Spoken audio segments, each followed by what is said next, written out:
Coach, talk about coming back after the first practice of this one. What'd you see today? What went well? How tough is it to get back into it? Going like every other day. Did you see any of that kind of the leg or a little bit of drag today? How did it go on day two? I think day two is exactly what we wanted. Our goal was to make sure that we took another positive step forward. Mistakes that we made day one, we wanted to make sure we had those cleaned up, and then give more room for mistakes today, and then clean those up for tomorrow. So as long as we keep moving forward, we're in good shape. Our guys are really full of energy and excitement right now. So I mean, they want to be out here early, and they're getting after it, which is typical that you see it right at the beginning of spring. Now we just our big challenge will be next week.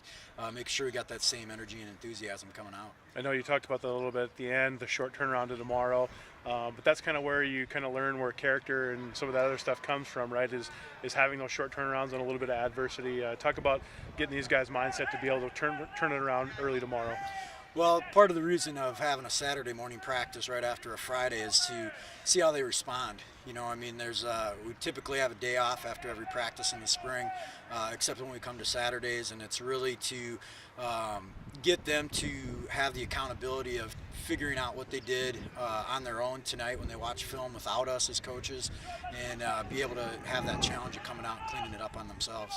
How much do you try to implement from practice to practice? Would today's practice be super similar to the first one in what you guys were doing, or do you start to try to push stuff in each day?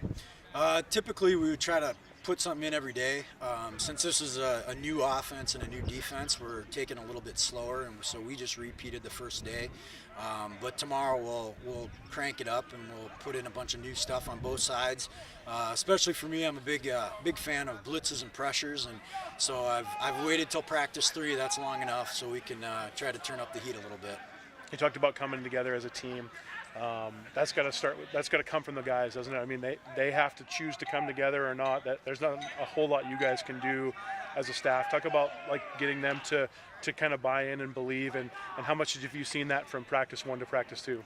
Well, I think the team coming together and being cohesive, I think it's a joint venture between the players and the coaches. I mean, we've got to, as coaches, help foster that and identify when it's not going the way that we want it to, and then teach them and correct them in a positive manner instead of pointing fingers and yelling, because then that's just going to be infectious to them. So we want it to be positive, and we want them to enjoy each other and enjoy the process of what we're going through, even though at times it's going to be tough, and it's easy to quit on certain things, and that's what we don't want to have happen.